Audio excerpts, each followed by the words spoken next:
Hello, my friends.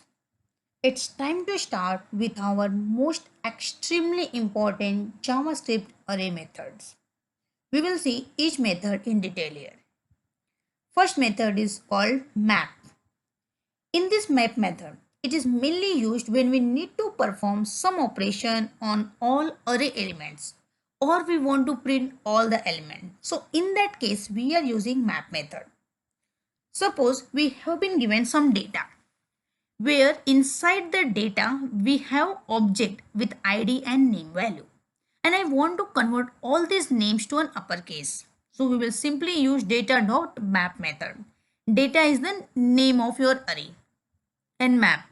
Inside the parenthesis we will pass item. It can be any name using which we can further access the item. So item.name.to uppercase we can use.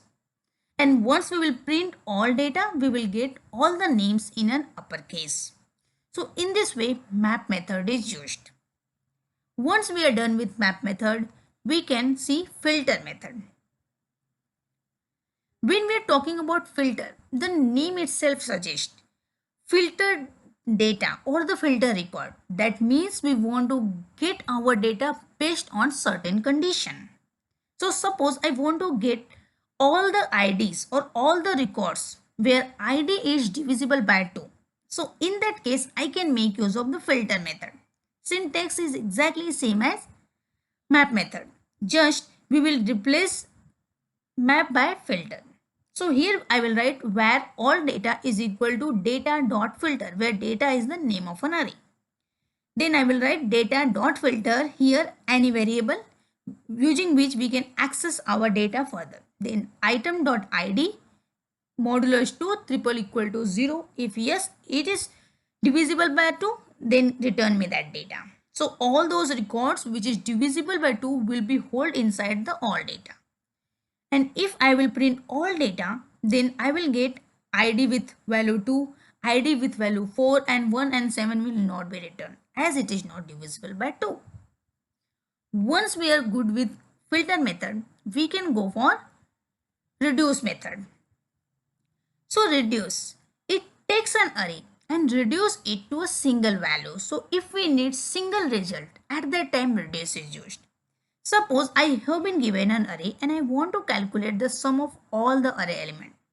In that case, we are making use of reduce method.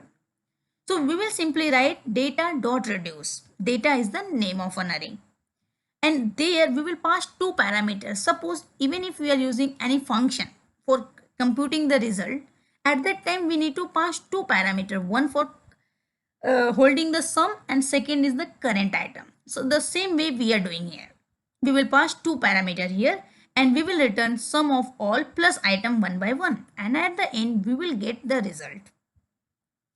And most of the time in an interview, it has been asked difference between map, filter and reduce. So map is used to perform operation on all array element. Then filter is used to get filter result based on certain condition. And reduce is used to get single result based on some operation. So in this way, we can simply describe what all these methods do. Once we are done with this, we have something called as find method. So find method takes an array and based on certain condition matches it and provides whole array object having that property. Suppose I want to get the record of that student whose roll number is 25. So in that case, I can make use of filter method. So here I want to get record of the name which is cat. So I will use data.find. And then I will write condition item.name is equal to cat. So for the cat, I will get the whole record. So in this way, find method work. Once we are done with find method, we have something called as for each method. Now we will see for each method. So for each method takes an array, traverses it and provides certain result based on every record. Here we have been given an array and we want to print the name of all the items. So we will simply write data.forEach. So for each is the name of the method and then we are passing item and we are doing console.log item.name and we are able to see all the values. But if for each method works in this way, so what is the difference between for each and map? Because using for each method also we can transform the data. For example, we can write item.name to uppercase. So bat will be in uppercase. So what is exact difference? So in for each method, the first important thing is that we are not returning anything. And even if we will return anything, it will be undefined. But in the map method, we are returning some data. Along with that, map method works on the not on the actual data. Here, actually, the actual array is not changing. But when we are talking about for each, so here actual data is changing. So if I will try to log data, so in that case, the actual data will be changed. So in this way, for each and map works. In most of the interview, difference between map and for each is asked. So be prepared for that. We can start with the sum method. Suppose I have some set of data and I want to check, is there any name or is there any record where my condition meets or not, and based on that I want to print something. So sum method is used that will return true if any of the record is satisfying the condition.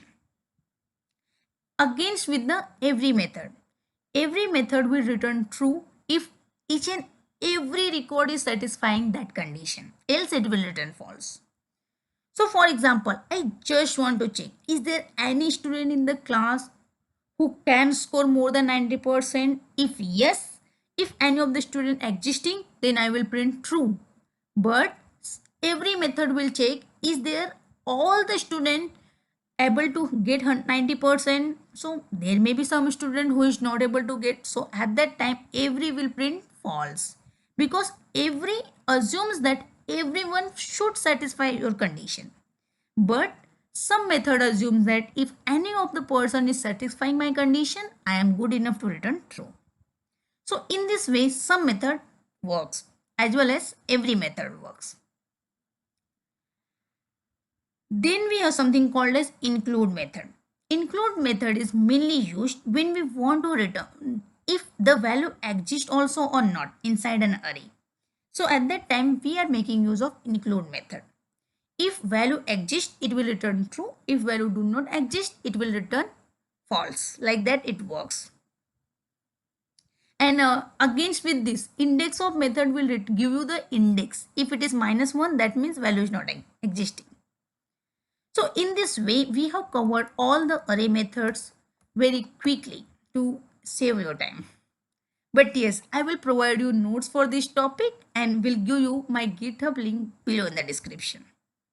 Thank you very much for now, and please follow my complete playlist to get all your doubts resolved.